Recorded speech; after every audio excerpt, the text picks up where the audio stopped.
Já, það sem ber hæst í umræðunni í kvöld náttúrulega þetta skelfilega slys þar sem íshellir fellur saman. Nokkrum dögum áður fengum við fréttir frá Siglufirði þar sem heiftarleg úrkoma leiddi til þess að dæla var vatni upp úr kjöllurum.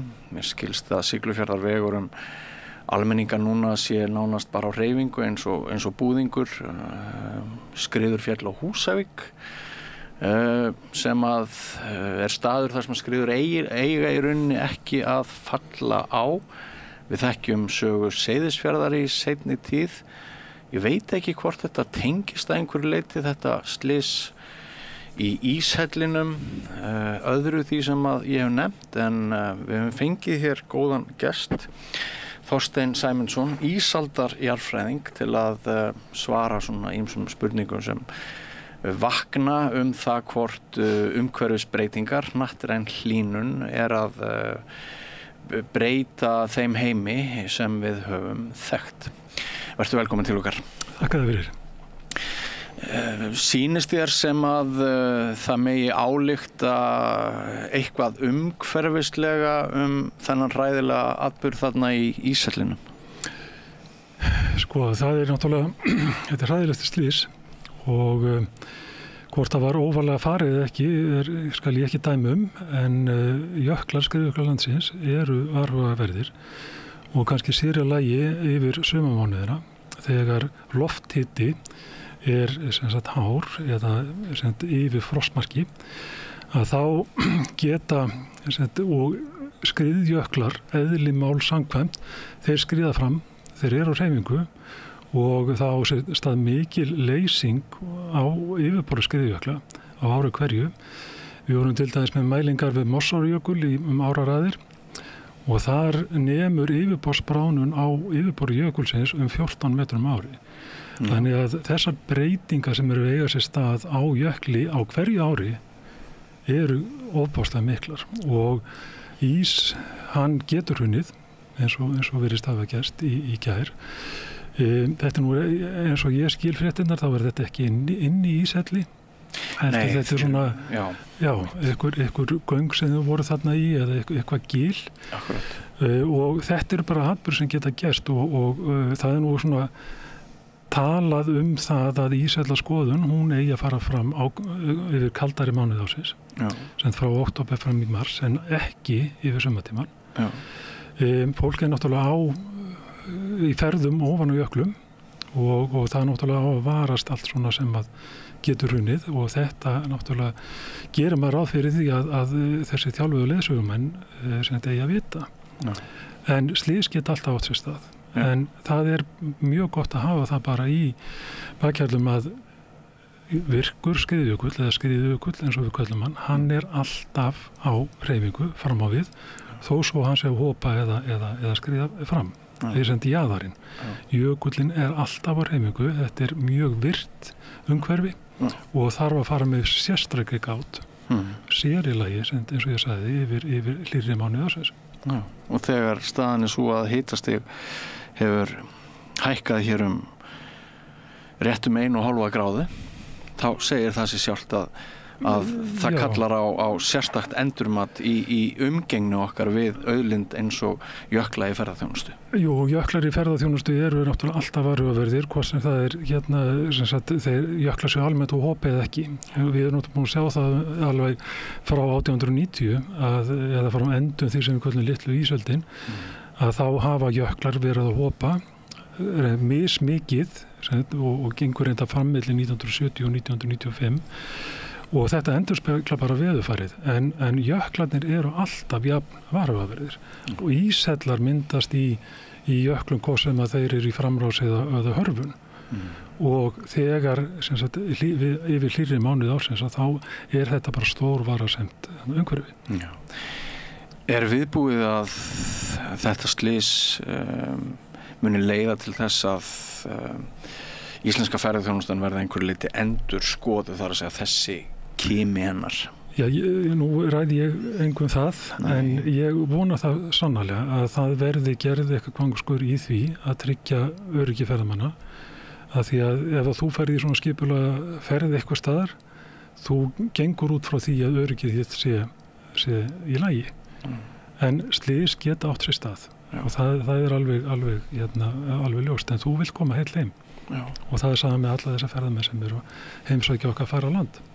En við þurfum alltaf að hafa í huga með ferðaþjónustu í Íslandi og bara með umgengni okkar við náttúruna að hún getur verið jafn hættuleg eins og hún er stórbrotin og falleg.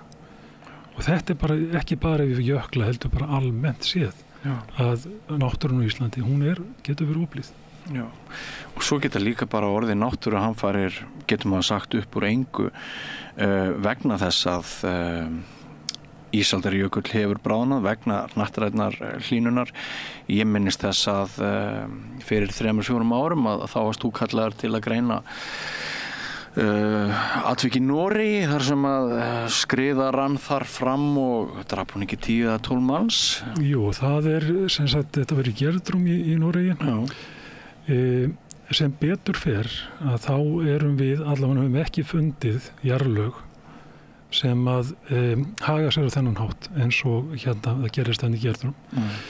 Þetta er kallaður kvikleir og þetta er í raun og veru leifar eftir bránun Ísaldarjökulsins í lok síðasta kuldaskeiðs og byrjun nútíma og þá sem sagt settist fín kornátturmassi, svona leir og fínt silt fyrir á sjávarbotni og saltið í sjónum það myndaði kristalbyggingu við leirin sem er mjög óvanlegt og geta gerist bara í sjó og þetta er mjög fín kornóttaefni en þegar síðan sjávarborðið breytist sem að fargi Ísaldarjöklanna leysir, það hækkar í sjónum, síðan rís landið upp til að ná flotjafnvægi. Þá fara þessi setlög og lyftast upp fyrir sjávarborð. Og eins og ég sagði, þetta er fín kornóttaefni og vatn á mjög erfitt með að fara í gegnum. En það gerir það með tímanum. Grunnvatn seytlar í gegnum, það leysir upp saltið og eftir verður óstöðug kristalbygging. Og þetta er svona frekar sólidefni eða fastefni nema að eitthvað svona íti við því. Hvort sem það er undangröftur við framkvæmdir eða undangröftur ár eða sjávarrof í jarðskjálfti að þá breytist þetta tiltölulega stöðuefni yfir í svona þykka smurolíu og svo bara flæða heilu sveitirnar. Heilu dalbotnandir geta flæktast og það hefur gerst eins og í Þrándarlögum og víðar að þetta er allt öðruvísi umhverfi. Við erum náttúrulega með eldfjalla sem sagt berggrunn hérna og eldfjalla ösku í hérna öllu því sem að jökullin hefur mulið niður og hvort að það sé ástæðan fyrir því að við erum ekki með þessi fín kornóttu setlu sem haga sér þennan hátt að því við erum vissulega með sjávarsöllu sem að settust til á sjávarbotni og hafa leyst upp fyrir núverandi sjávarmál. En við höfum ekki, eins og við segjum, við höfum ekki séð þessi einkenni í okkar landi. En menn út allan heim eru að hegða sínu skipulagi með öðrum hætti en þeir hefðu gert ef þeir byggja ekki yfir upplýsingum núna allskyns umhverfisbreytingar sem eru að verða af því ég nefndi þarna í inngangi það sem gerðist helgina annars vegar þetta gríðarlega vatnsveður á Siglufirði og svo skriður sem féll á Húsavík að vissulega eru svo sem flóðin á Siglufirði, þau eru ekki einsdæmi en það mátti heyra á þeim húsíkingum sem að ég hef heyrt í að þar hafi komið þeim á óvart þær skriður sem féllu þar og þú manst hvernig þeir ræddu Seyðfirðingarnir við okkur, fjölmiðlamenn og almenning fyrir nokkrum árum þegar þær hamfarir urðu allar. Er þessi heimur okkar að meira og minna leyti á hverfandahveli og þurfum við að endurhugsa okkar mannvirkjagerð bara frá rótum á þessum stöðum þar sem eru brattar hlíðar Ég held að við þurfum bara að gera okkur grein fyrir að náttúran er síbreytileg og atburður sem að við sjáum það að við bara horfum á hlíðarfjall á Íslandi þær eru að minna alla skriðurunnar. Sem sagt að það hefur orðið skriðuvirkni eða grjótrunn eða eitthvað í flest öllum hlíðum landsins. Ekki alveg nýtt. Það hefur alls ekki alveg nýtt, sko, en þær eru mjög stórar og þær hafa mismunandi orsaka valda. Og við erum eins og vendir réttilega á að við höfum nokkur dæmi núna sem að já, kemur okkur kannski óvart. En við þurfum að förum tilbaka 9 til 10.000 ár.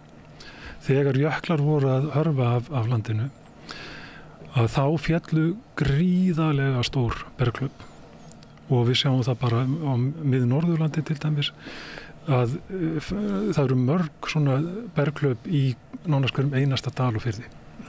Sum af þeim féllu í sjó, önnur ekki. Sum féllu á jökla þegar voru að hörfa og önnur ekki. Við erum að sjá þetta svolítið í dag við okkar skriðjöklum, eða við okkar skriðjökla. Þeir eru að hopa tiltölulega hratt. En þetta er miklu minni skali, en samt sem áður, þá voru þetta þessi stað. Og af þessu þurfum við að læra. Við þurfum að skoða hvernig veðurfar var á þessum tíma. Hvað var hlýtt, hvað var mikil úrkoma. Og þetta getum við fundið út með ýmsum hætti. Við þurfum að aldursgreina þessi berghlaup, hvenær akkurat voru það að falla? Voru það að falla fyrir 10.000 árum eða 5.000 árum? Og þetta vitum við ekki. Við erum með svona líkindareikninga. Þú ert að auglýsa núna eftir meira fé til rannsóknar? Sko, við vitum ekki neitt nema við rannsökum. Og þjálfum upp mannskap til að rannsaka og vinna með hlutunum. Það er bara staðreynd. Og það á við allt. Og við búum í stóra landi, tiltölulega fá, í stóra landi, sem að við þekkjum ekki nægilega vel. Nei. Og vonandi, eins og við talum meira fé til rannsókna, meira fé til grunnkortlagningar. Það skiptir máli. En aftur á skriðunum, undanfarin áratug höfum við verið að sjá skriður á Mið-Norðurlandi og Ströndum, þar sem að við getum tengt beint við veðurfarsbreytingar. Og það eru skriður sem eru að falla þar sem að sífreri, og ef ég útskýri orðið sífreri, að þá er það sem að setlög eða berg í fjöllum eða á láglendi, eftir hvar við eru frosin allan á sig syng.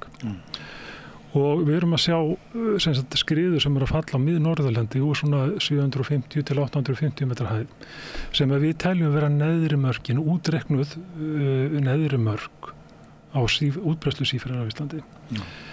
Og þannig erum við að sjá setlög sem eru frosin, sem eru að koma niður í stórum klumpum, frosnum klumpum. Og það segir okkur býtu, halló, þessi fjöll, það er eitthvað að gerast í þeim.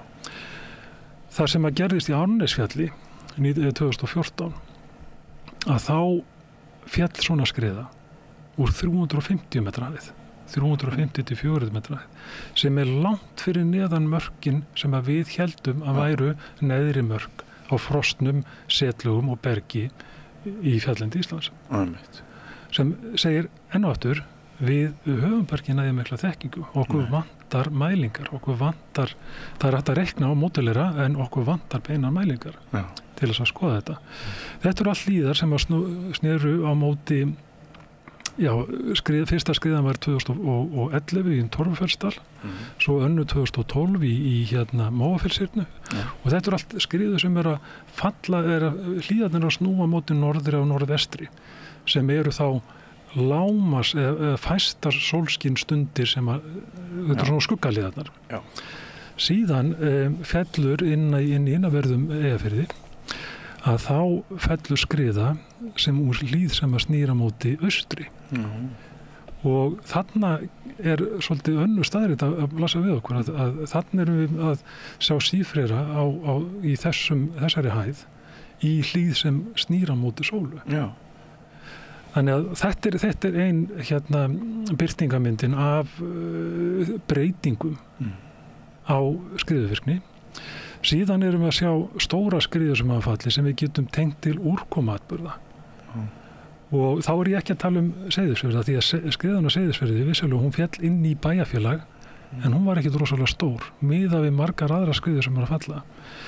Ef við horfum til dæmis 2007, að þá féll stórt berglaup eða kallað rock avalanche á Mossajökul sem var orsakað vegna þess að hlíðin ofan við jökulinn, að jökullin var búin að sverfa undan hlíðinni og svo hoppar jökullin og eftirstendu óstöðu hlíð. Það eitthvað sem við getum talað jökulhörfun sem orsakavald. Við horfum á árið 2013, þá fellur stór skriða á Svínafellsjökul í kjölfar mikils úrkomuatburðar, úrkomu sem það hefur ekki mælst meiri úrkomu á þessu svæði innan við kjölfar þessari skriðu. Þetta í febrúar. Manstu hvað mikil hún var? Ég man nú ekki alveg millimetrana en skriðan var 4,5 milljónir rúmmetra og miðað við skriðuna sem féll á Seyðisfirði, hún var 75.000 rúmmetrar. Þannig að við erum að tala stærðagráðu mun þarna. Við erum síðan að sjá berglaupi 2014 sem féll í Öskjuvatn sem olli flóðbylgju og flæddi með alls upp í Víti. Orsakavaldi þess, það getur verið, við erum með þannig öskju sem hefur verið að myndast snarbrattar hlíðar, við getum líka verið að tala að það hefur verið leysing, en aftur þar að þá sjáum við að árin á undan hlíðin að aflagast og enginn að fylgjast með vöktun. Síðan erum við með skriðuna 2018 í Hítardal. Sko þar erum við að tala 10 til 20 milljónir rúmmetra. Og hún kom öllum óvart, en hlíðin þar, hún var líka aflagast. Vöktun. En hvernig eigum við að vakta hver einustu hlíð á Íslandi? Það er svolítið spurning. Það þarf það þarf mannafla, það þarf þekkingu. Eitt vöktun en annað líka forvarnir og annað sko hvernig við getum minnkað líkurnar á því að við þurfum að vakta eitthvað. Og þá komum við að spurningunni sko sýnist þér sem að bara sko svo ég til dæmis nefni gamalt rifrildi á Akureyri. Ég bjó nú í 25 ár á Akureyri og það svona gamalt rifrildi hvort veðurfarsbreytingar, hnattræn hlýnun, aukin úrkomu ákefð muni setja þarna hlíðina á stað við innbæinn. Upplýsingar sem að menn kannski byggðu á þegar ákveða að reisa einhver háhýsi fyrir 5 eða 10 árum getur verið að þær verið orðnar úreltar eftir 5 eða 10 ár hérðan í frá og byggingarnar séu ekki öruggar? Sko við getum orðað þetta þannig. Ef við erum með hlíð og það fer eftir er hlíðin úr lausu efni, er hlíðin með jarðveg á eða er þetta berg. Þetta er svolítið mismunandi hvar við erum stödd og þegar við erum að horfa á hættumat vegna nýbygginga að þá er náttúrulega farið að horfa mjög til þessara hluta. Hvað er fyrir ofan? Hlíð sem hefur staðið óhreyfð eins og fyrir ofan Seyðisfjörð í hundruður ára, þúsundur ára. Náttúrulega mikið verið að gerast þar. Við skulum ekki útiloka það, en er einhverjar breytingar sem getur orsakað stærri atburði. Og það þurfum við að vakta sem fyrir ofan mörg byggðarlög, nákvæmlega sem með snjóflóðin. Við þurfum að vakta það fyrir ofan stór byggðarlög. Við þurfum líka að skoða hvar við veljum nýbyggingum staðsetningu og þá er til dæmis eins og talið við horfum fyrir framan jökullón á Suðausturlandi til dæmis. Sko hvað erum við að setja fyrir framan jökullónin ef að það kemur flóðbylgjur úr jökullónum, eitthvað hrynur úr jökullónin. Getum kannski fjallað þessu það á eftir, en vissulega þurfum við að taka tillit til þessara breytinga. Nú, skriðurnar á Seyðisfirði, þær voru í 22. desember 2020, þær voru mjög óvenjulegar að því að við vorum búin að taka saman skriðu sögu Seyðisfjarðar svona, þú veist, einhver 100 og eitthvað ár aftur í tíman og þá voru skriðurnar þar bundnar við farvegina sem það eru gil og lækir sem koma þarna niður og renni gegnum byggðina og þar var sagan. En síðan var búið að sjá, það eru ör þarna í hlíðinni, hjallinn þarna neðri botnar, það voru ör framan í hlíðinni sem að vöktu athygli og það var farið að skoða það. Starfsmenn Veðurstofuna fóru og skoðuðu og tóku þversnið í setmyndanir fyrir neðan þar sem að húsin standa.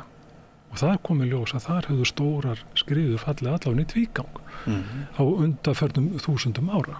Þannig að þessir atburðir þeir geta til stað, en þeir eru sjaldgæfir.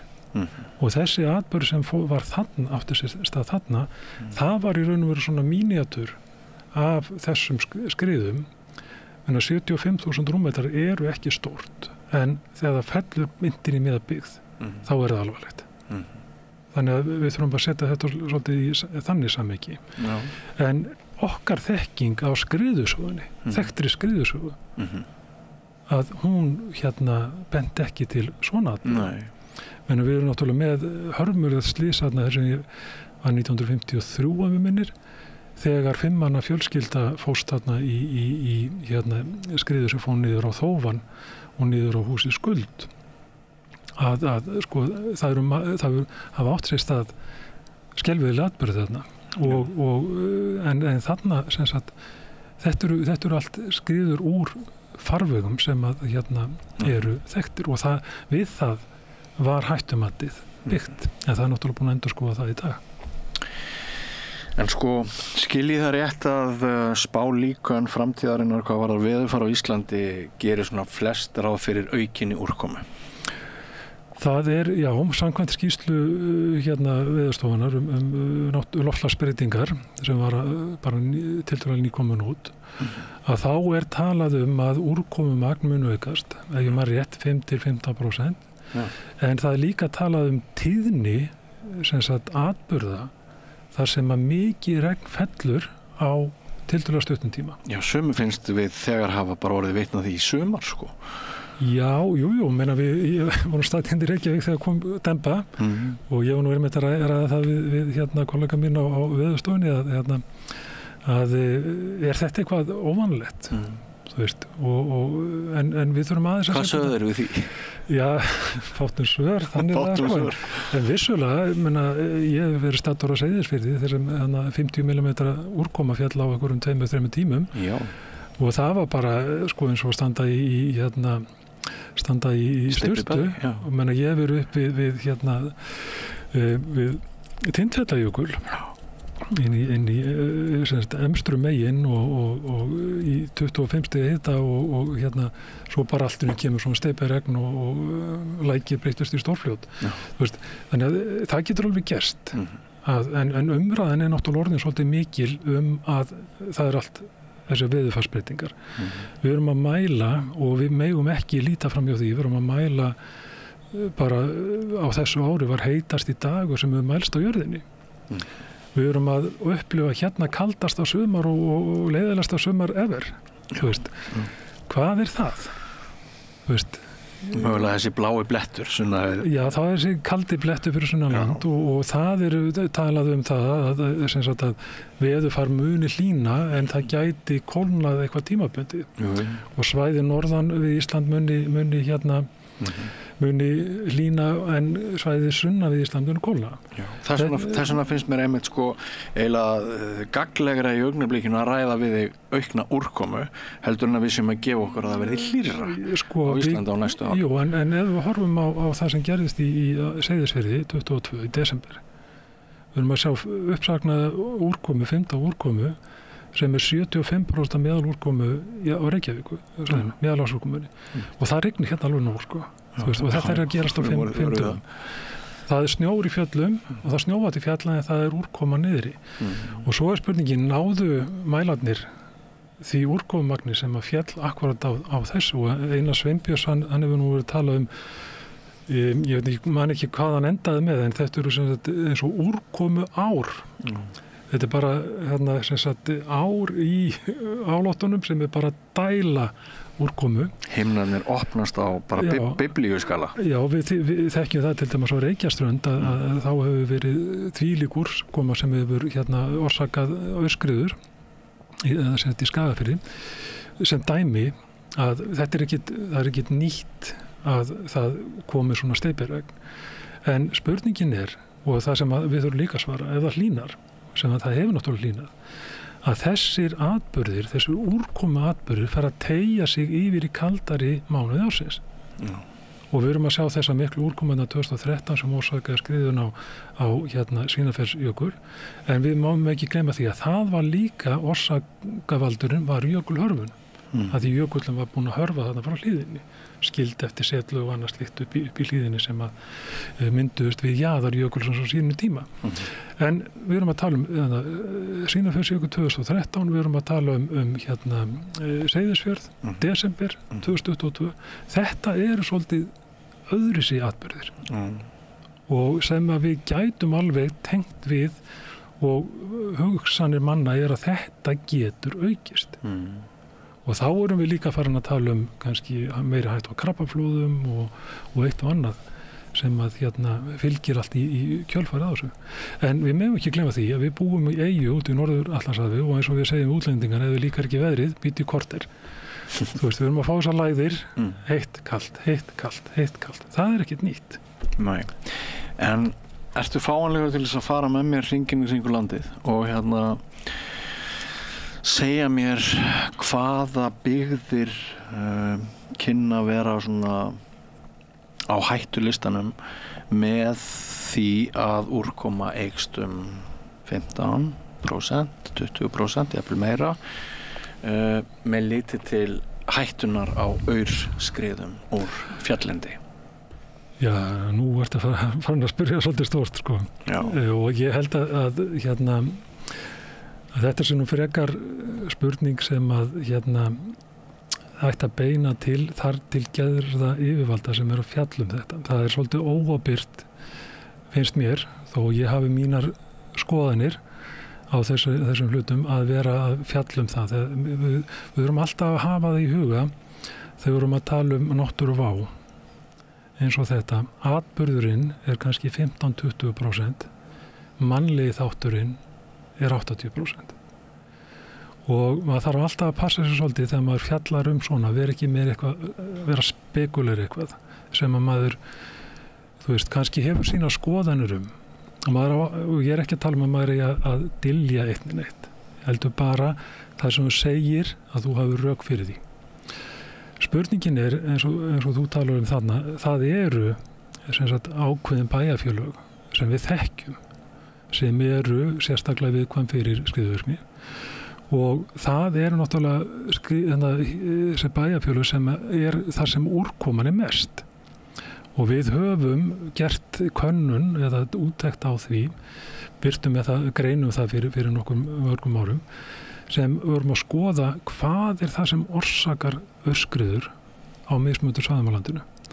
Og þar kom svolítið athyglivert að við töluðum þarna ágaf úrkomu sem er töluverð úrkomu yfir lengri tíma, og við skoðum líka hitastigið og vindáttina. Vindáttin skipti gríðarlega miklu máli með hvar líkurnar á úrkomu geta verið á mismunandi stöðum. Og við sáum það að svona 80%, eða rúmlega 80% af þeim skriðum sem að voru þekktar þá á Austurlandi voru orsakaðir af mikill úrkomu eða úrkomu. Á Eyjafjarðarsvæðinu að þá voru skriður, sem skráða skriður, 60% af þeim voru í leysingum. Og þarna er svolítið dulin hætta. Til dæmis eins og ég var staddur í Sölvadal eða Þormósdal árið 1995 í júní. Þar kom skriðu kafli yfir Mið-Norðurland í miðjan júní, og ég og kollegi minn Halldór G. Pétursson sem var á Náttúrufræðistofnun, við vorum að kortleggja þessar skriður. Ég var í stuttbuxum, 20 stig hiti, svolítið stífur sunnan vindur, og við sem hafa mikið vatn í öllu kerfinu, sem sagt að hlíðin hún var svolítið vassósa, en okkur þætti ekki í hug að skriða upp á 800.000 rúmmetra myndi falla nokkur metra fyrir innan okkur, bara í þeim tölu orðu þegar við vorum að kortleggja hinaskriðurnar. Þetta er í Eyjafirði? Þetta er í Eyjafirði, innanverðum Eyjafirði, og þetta fjall rétt hjá bænum Þormóðsstöðum, rétt fyrir innan. og þetta fjall 29.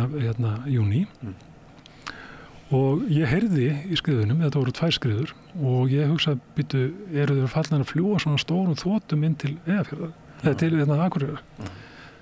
En þá voru þetta sem skriðurnar sem voru að fara þarna niður og stærri skriðan, hún var 800.000 rúmmetrar, orsökuð af leysingum. Já. Og það er þetta sem við þurfum að horfa á, að orsakavaldarnir geta verið mismunandi. En sko, þú nefnir hitastigið sérstaklega sem að segja manni það hafi verið óvenjulítið með ástíma á. Já, ég menna það getur alveg, þetta er bara njúka þeir, menna þú getur fengið 20 gráði hita í Eyjafirði í júní. Já. Þú veist, það er ekki óvanalegt. En árið áður, eða sem veturinn áður, að þá snjóar á ófrosna jörð. Já. Og það skiptir líka máli. Við þurfum að vita söguna, þeir sem eru að spá fyrir skriðaðettu, hvernig hefur veðurfarið þróast yfir veturinn. Já. Þar féll snjór á ófrosna jörð og jörðin fraus aldrei. Heldur hún einangraðist undir snjópakkanum. Snjórin fór í raun var aldrei af þarna upp til fjalla allan veturinn. Og þegar síðan leysingi byrjar, að þá fer leysingavaldi bent niður í jarðgrunninn. Já. Og þá verður skriða þetta. En þegar þú sagðir að það væri svona betur meira við hæfi að ég myndi beina spurningum minni það hvaða byggðir getur verið í mestri hættu út frá aurskriðum í framtíðinni, að þú sagðir að þér finnist sæma betur að ég myndi spyrja yfirvöld þeirra spurninga, hvaða yfirvöld áttu þá við? Þeir sem að bera ábyrgð á hættumati og framkvæmda hættumat, það er Veðurstofa Íslands. Já. Og það á við sérlegum snjóflóðin og það er náttúrulega, þeir eru líka sem betur fyrr farnir að setja meiri áherslu á öskruður og grjóturun og það er bara hlutur sem að menn eru að átta sig á og sérlega eftir Seyðisfjörð, það þarf oft einhvern atburð til þess að fólk vakni. Já, líkt og við erum að verða vitni það núna í umræðum ferðarþjónustuna eftir hennar hrylling þannig í gær. Sko, tímalust. En við þurfum sem þjóð að þá þurfum við að gera allt sem við getum. Menna, við erum efnuð þjóð, við eigum að geta gert betur. Við þurfum að efla rannsóknir, við þurfum að efla grunnkortlagningu, menna við erum ekki eins og með almennileg jarðfræðikort af landinu. Nei. Við þurfum líka að mennta fólk til framtíðar til þess að takast á við þær breytingar, að því við vitum það verða breytingar. En má mennta það fólkið okkar spyrja gagnrýninna spurninga? Ég er oft með sérfræðinga í samtölum hér við þetta rauða borð sem segja mér að það sé nú bara ekkert mjög vel séð hér í þessu einræktaða fámennis kultúrslandi okkar að þú sért með gagnrýnar rannsóknarspurningar og drægir upp mynd af áhættu. Sko, þetta er kannski ósengjald spurning. Nei, ég hlust ekki á eitthvað sem að segja mér sem sagt hvort að ég eigi að tjá mig þú veist, eitthvað. Nei. Mér finnst það bara, það er vísindalegt frelsi að málfrelsi, en sem vísindamaður þá þarft þú að gæta því hvernig þú setur fram upplýsingarnar. Já. Það er eitt að fræða og þú átt að gera það sem vísindamaður. Þú átt ekki að halda neinu, en þú verður að hafa rök fyrir því sem þú ert að segja. Já. Það er bara akademiskur veruleiki. En þú átt ekki að hræða. Nei. Og það er svolítið þunn lína þetta á milli. Já, við málum svör við það vegna jarðeldan og Reykjanesi að margir upplifa meiningamun á milli vísindamanna hvernig þeir tjá sig. Enn og aftur, það er málfrelsi og þetta þarf hver og einn að eiga við sjálfan sig. Þú veist, þú veist, ef þú hrópar úlfur of oft, þá missir fólk trú á því sem þú ert að segja. Og í þínum geira þá er raunverulegt vísindalegt málfrelsi. Því að ég er búin að taka nægilega mörg viðtöl við annað fólk sem segir mér að það sé ekki málfrelsi í sumum öðrum kímum til þess að mig grunar að það sé ekki alls staðar. Innan háskólans, að þá mátt þú koma fram með þínar skoðanir. Þú getur verið ráðgefandi, en þú ert ekki það gildir svolítið öðru máli fyrir starfsmannstofnana. Hvað þeir segja og hvernig þeir koma fram. Og ég verð nú bara að svona fagna því hvernig málumræðan til dæmis frá hendi Veðurstofunnar. Mér finnst hún mjög fagleg og mér finnst hún byggt á gögnum sem að fólk getur kynnt sér og slíkt að mér finnst það bara hrósvert að hvernig það komið fram og eins og ég segi, náttúruvá er 15-20% atburðurinn, síðan samfélagslegi þátturinn, hann vegur miklu meira. Já. Og það það sem við þurfum aðeins að velta fyrir okkur og við þurfum líka að velta fyrir okkur til dæmis þegar við erum að tala náttúruvá og svona einhverja atburði, eins og þetta stór atburður sem eiga sér stað á þetta Reykjanesi og það heilt bæjarfélag og það fullt af fólki sem að horfur upp á lífsviðurværi sitt og húsnæði og framtíð alla bara í óvissu. En þarna atburður sem gerðist síðast fyrir 800 árum þú veist, og eðlilega kannski fólk með mismunandi skoðanir á hvernig þróunin verður en þegar við horfum á það til lengri tíma þá erum við með eitthvað mæli stöðvar og annað slíkt sem við erum að horfa eftir en við þurfum að byggja á því og við þurfum líka að hafa það á hreinu að það eru 800 ár síðan að síðasti svona atburður átti sér stað. Já. Hvernig hann hegðar sér, það þarf bara að koma í ljós. Þú veist, það bara náttúran einn sem að getur í raun og veru leitt það í ljós. Já. Hvernig þróunin verður?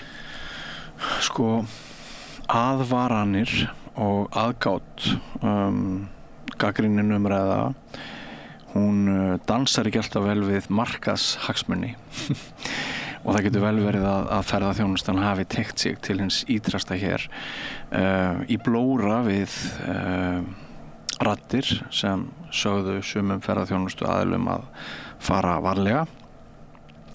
Við upplifðum þetta líka fyrir nokkrum árum þegar var gefin út skýrsla skriður og sum sveitarfélög þar fengu svona meldingu á meðan önnur sveitarfélög þurfu ekki að kvíða neinu að þá var þetta svona pínu sko að það ekki óbyrgt að fara að tala það sem gæti gerst, hefur það ekki áhrif bara á lóðaverð og fasteignaverð og fólk vill þá ekki kannski koma hingað af því að það gæti verið einhver hætta á ferðum. Við erum alltaf í þessum dansi, ekki satt? Vissulega þá erum við með náttúru sem óblíð. Já. En ég veit ekki alveg hvernig ég á að svara þessu eða hvort ég eigi að svara þessu að því að ég reyni það ef ég beðin ráðgjöf að hafa hann eins faglega eins og ég get. Ég hlusta lítið á pólitískar vísbendingar af því að ég ekki þar. Ég bara að koma með fram með þá vitneskju eins og ég skil hana best. Og mitt motto er ef þú getur bjargað ykkur, þú veist, segðu bara það sem þið finnst. Já. Og en hafðu rök fyrir því. Já. Hafðu rök fyrir ekki bara eitthvað því mér finnst það. Hafðu rök fyrir því sem þú segir. Vissulega, og það hefur náttúrulega maður verið heyrt þetta, þú veist, að þið eru bara að fæla fólk frá og allt það.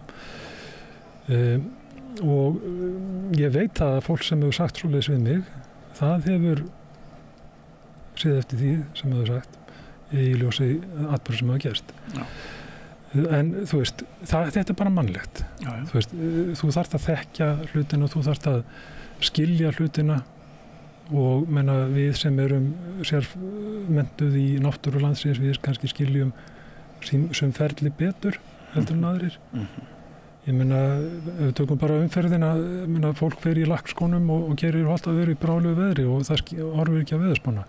Skilu, þú veist, þetta bara þekking okkar mismunandi og þeir sem eru beðnir og hafa verið valdið til starfa í því að aðvara fólk og tryggja öryggi fólks. Það fólk bara að gera það besta sem það getur en aftur á móti getur alltaf orðið slys, það getur alltaf orðið einhverju atburður sem þú getur ekki séð fyrir. Já. Þannig náttúran. Slys verða.